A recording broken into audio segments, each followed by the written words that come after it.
Bonjour à tous, on se retrouve pour un nouvel épisode de Observation Log.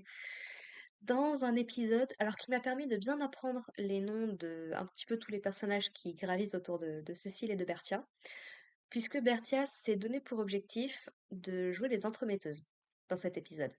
Puisque comme elle tient absolument à ce que Cécile se mette avec Héroïna, je crois que c'est comme ça le nom qu'ils lui ont donné, mais l'héroïne en fait du jeu, bah, elle s'est dit que la meilleure façon de s'assurer cette fin-là, et sa propre descente aux enfers du coup, c'est que tous les prétendants qu'avait l'héroïne dans le jeu trouvent l'âme sœur dans les autres filles qui gravitent autour de Bertia. Et c'est globalement une opération qu'elle va plutôt bien mener. Et j'aime beaucoup à quel point cet épisode donc se concentre sur 4 couples différents, grosso modo, mais bah, pendant peut-être les 5 minutes qui sont allouées à chaque petite histoire, bah, globalement, on apprend à connaître les personnages, on apprend à connaître leur histoire, et même si ça rentre pas nécessairement en soi dans les détails, puisqu'on va pas se concentrer sur un épisode entier comme feraient d'autres animés, bah en vrai, je trouve que ça passe. Je trouve qu'ils ont globalement vraiment bien géré le truc. Donc, on va commencer avec Charles et Anne. Donc, il faut savoir que Anne devait épouser devait se fiancer avec le frère aîné de Charles, sauf que ce dernier n'était pas, disons, la personne la plus recommandable. Puisque bon, faut dire que la différence d'âge avait l'air d'être quand même assez dingue, puisque Charles et Anne ont l'air d'avoir à peu près le même âge. Le frère de Charles, quand il était petit, il avait l'air d'être déjà jeune, adolescent, si c'est pas jeune adulte. Donc voilà, la différence d'âge pour le coup n'était pas n'était pas n'était pas idéale. Et on va dire que ce mec-là, donc le grand frère de Charles, est ce qu'on pourrait appeler un coureur de jupons, qui apparemment passe beaucoup de temps à voir d'autres femmes, donc ne serait pas nécessairement un bon parti pour Anne. Bon, un mari infidèle, si on peut éviter, c'est pas plus mal. Et on va grosso modo découvrir que donc ces deux-là avaient plus ou moins un petit crush l'un pour l'autre. Et là où Anne a commencé à recevoir des ultimatums, globalement de son père, pour qu'elle se fiancie, à savoir avec le frère de Charles, bah, du coup voilà, ça l'a beaucoup perturbée et elle n'était pas forcément dans le meilleur état d'esprit. Et on découvre également que Charles, de son côté, a globalement un crush sur elle depuis la première fois qu'il l'a vue. Et que bah voilà, il a toujours été là pour la réconforter, pour être aux petits soins avec elle et autres. Mais voyant que bon bah leur relation faisait un petit peu du surplace, Bertia, elle est intervenue pour du coup faire en sorte qu'ils puissent entre guillemets discuter ensemble, mais également euh, dévoiler en fait aux yeux de tous l'amour qu'éprouvait Charles pour Anne de façon un petit peu brutale. Elle fait littéralement sa confession à sa place, quoi. Ce qui du coup laisse Anne, bah, disons que Anne du coup découvre les sentiments qu'il a pour elle, et ça lui fait globalement plutôt plaisir. Et donc ils vont finir par se mettre ensemble. Et en fait, tout le problème venait du fait que, en étant le frère cadet, Charles ne pouvait pas lui offrir la meilleure vie possible, puisque c'est son frère qui allait hériter du titre principal et lui hériterait d'un truc un peu plus faible. Et donc du coup, c'est pour ça qu'il ne se sentait pas à la hauteur, en fait, d'offrir à Anne la vie qui, selon lui, elle mérite le plus. Et de son côté, Anne a bien conscience de l'importance d'un mariage politique, mais elle se dit que quitte à choisir, si elle pouvait avoir un mariage d'amour, ça lui déplairait pas plus que ça. Et donc c'est comme ça, voilà, que les deux arrivent plus ou moins à un accord, si on peut dire, avec notamment Cécile qui lui dit, non mais de toute façon, si t'es dans mon entourage, vu que je suis le futur roi, personne ne questionnera ta place par rapport par rapport à cette jeune femme. Donc du coup, voilà, les deux se promettent de travailler dur pour être dignes l'un de l'autre et pour réfléchir du coup à ce qu'ils veulent vraiment pour l'avenir. Et c'est comme ça, globalement, que leur petite histoire se conclut. On va brièvement revenir sur celle qui est la moins explorée pour le coup dans cet épisode, ce qui est un petit peu dommage, mais c'est la relation entre Cynthia et Vald, mais qui, elle, pour le coup, si elle ne se concentre pas beaucoup sur les personnages, se concentre un petit peu plus sur le lore général de la série, puisque là où dans le jeu de base, Cynthia était une jeune femme qui est tombée malade assez tôt et qui a du coup passé pas mal d'années convalescente, quand elle est arrivée à l'académie, elle a pris des leçons d'équitation avec Vald et c'est ça du coup qui peut potentiellement les rapprocher si tu fais ce qu'il faut dans le jeu, je suppose. Sauf que là, du coup, bah, il semblerait que cette fameuse maladie, c'est la maladie qui touchait la mère de Bertia, et que du coup, comme le précise Cécile lui-même dans la traduction, il a tué en fait cette maladie dans l'œuf, globalement. Il a fait en sorte de l'éradiquer suffisamment tôt pour que ça ne puisse pas toucher Cynthia. Et du coup, elle a pu développer des compétences en équitation, à tel point en fait qu'elle peut être au même niveau que Vald. Et en fait, même si ils n'ont pas pu se rapprocher comme dans le jeu de base, bah, leur amour et leur compétence en équitation leur a permis, du coup, parce que ils ont fait une petite course et Cynthia va perdre par rapport à Vald.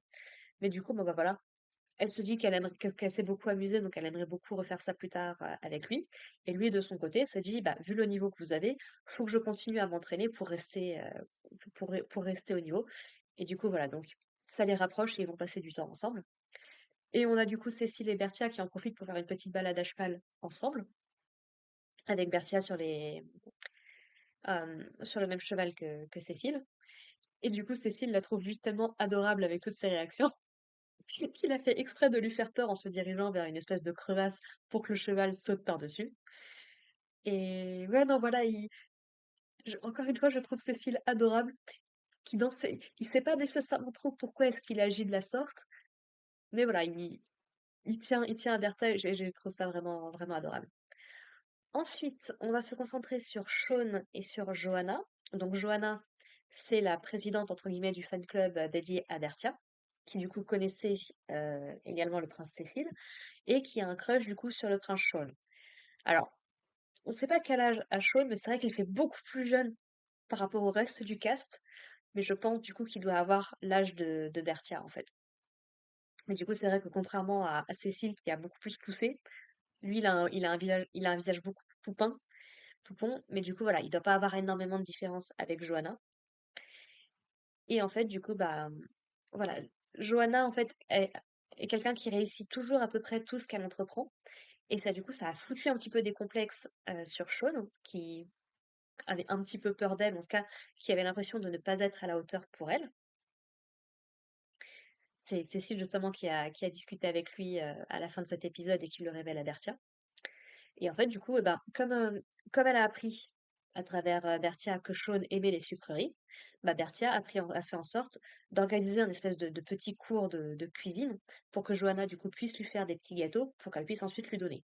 Bon, il s'avère que Johanna, du coup, elle peut réussir plein de trucs dans sa vie, mais la pâtisserie, visiblement, c'est pas exactement son domaine de prédilection. Donc malheureusement, elle fait des cookies qui sont littéralement cramés à tel point que les deux autres filles, elles sont en mode, mais comment ça a pu arriver? Pourquoi que vos gâteaux, quoi? Et donc du coup, voilà, elle s'est quand même entraînée pour essayer de faire quelque chose de mieux. Et elle est allée les donner à Shaun, qui du coup les a trouvés un petit peu secs, sans savoir que c'était elle qui les avait faits. Et du coup, quand elle s'explique, bah du coup, il s'est rendu compte qu'elle était humaine, que bah même elle, il y avait des choses qu'elle n'était pas capable de faire. Du coup, ça a commencé à les rapprocher. Et du coup, voilà, ils commencent également leur petite histoire dans leur coin. Et enfin, on a le duo Nelt et Silica. Donc Nelt, c'est un garçon qui travaille beaucoup, qui semble un petit peu être victime d'insomnie, ce que je peux totalement comprendre. Là, à l'heure où j'enregistre cette vidéo, il est pratiquement 7 heures du matin, je suis réveillée depuis 3 heures. C'est fantastique. Et donc du coup, voilà, ça détériore un petit peu forcément sa santé.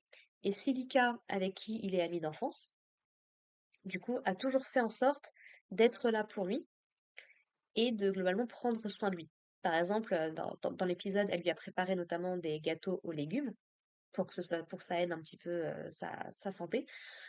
Sauf que ce que Silica n'a pas remarqué, c'est que le père de Nelt est quelqu'un de particulièrement strict, on va dire ça comme ça, même si j'aime pas qualifier ce genre de comportement de strict. Mais en gros, son père n'arrête pas d'envoyer des lettres de reproche à Nelt parce qu'il n'est pas au niveau qu'il est supposé avoir. Et du coup, en fait, sans le vouloir, Silica, elle renforce tout cet environnement négatif dans lequel il est déjà à la base, toxique, soyons très clairs.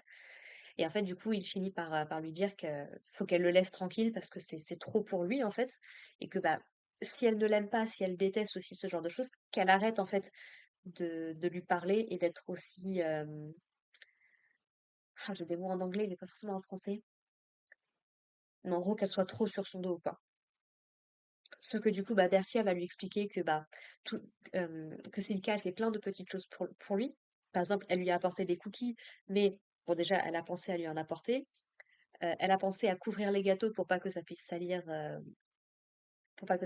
ses livres. Elle fait en sorte de prendre soin de ses affaires et tout. Et c'est à ce moment-là, du coup, que Nelt réalise bah, tout ce que Silika fait pour lui depuis toujours. On a même un moment où il est tellement fatigué qu'il va s'endormir sur un canapé dans la salle du conseil. Et on a, on a Charles, du coup, qui vient lui mettre une couverture dessus pour pas qu'il prenne froid. Et en fait, il a tellement l'habitude que ce soit Silika qui le fasse qu'il s'attendait à ce que ce soit elle. Et c'est là qu'il se rend compte qu'il faut quand même qu'il a lui présenter ses excuses et que bah il est touché qu'elle soit toujours là pour lui et qu'il espère qu'elle sera toujours là, quoi.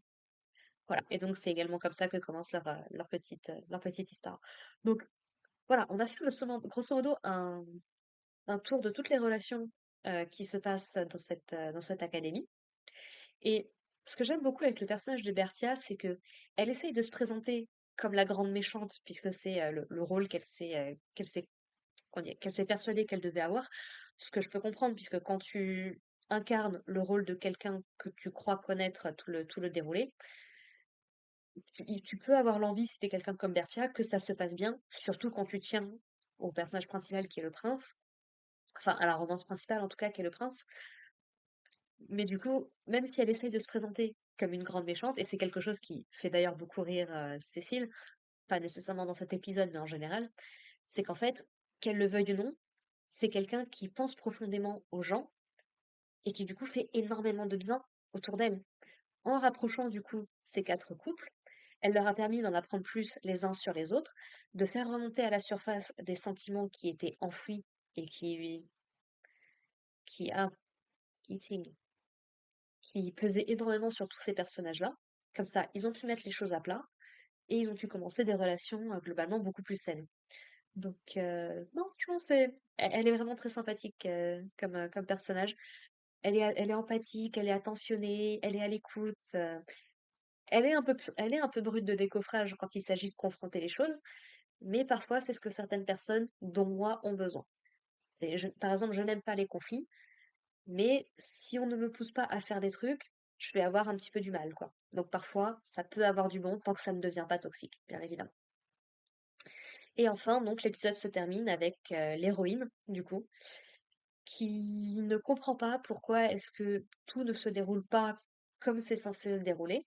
Et je crois que j'ai oublié de le mentionner dans la dernière review, mais il est possible que l'héroïne soit à peu près dans la même situation que Bertia. À savoir que ce soit quelqu'un qui ait joué au jeu, qui sache comment le scénario est censé se dérouler, et qui du coup bah, essaye de remettre le scénario sur de bonnes voies, mais sans que ça marche en fait, quoi. Et j'aime beaucoup cette idée que Bertia et l'héroïne, du coup, aient un but commun, à savoir faire en sorte que l'héroïne finisse avec le prince, mais qu'à côté de ça, t'as Cécile qui, du coup, ne fait pas partie du jeu, enfin, qui n'a pas connaissance de tous ces trucs-là, qui se rend bien compte d'un petit peu des manigances qui tournent autour et qui n'a pas l'intention de laisser les choses se dérouler comme c'est prévu. Notamment parce que, bah, avec les changements que Bertia a opérés sur son personnage, bah, du coup, clairement, il est en train de tomber amoureux d'elle, quoi. Et je trouve ça vraiment adorable d'avoir vraiment t'as les 2 filles qui ont le même but et t'as le garçon à côté comme mode: «Mmh, non». Donc voilà, non franchement c'était vraiment un très, très bon épisode. Ça m'a fait beaucoup de bien de vraiment se concentrer sur des petites histoires pour tous les personnages, même si j'ai encore un peu du mal avec leurs noms parce qu'il y en a beaucoup. Bah, c'est vrai que du coup voilà, on a pu se concentrer sur chacun d'entre eux et ça les a rendus d'autant plus appréciables, quoi.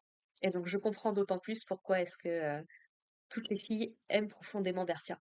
C'est vraiment quelqu'un de bien vu comment elle est présentée de cette façon-là. Même si ça part d'une volonté entre guillemets calculatrice, franchement, elle fait tellement de bien autour d'elle que bon, on s'en fiche un peu de la raison de base, non? Voilà. Bah écoutez, n'hésitez pas à me dire ce que vous en avez pensé, vous, dans les commentaires, et on se retrouve la semaine prochaine pour parler de l'épisode 5. En attendant, portez-vous bien. Prenez soin de vous, prenez soin de vos proches, et puis à la prochaine. Allez, bye les gens.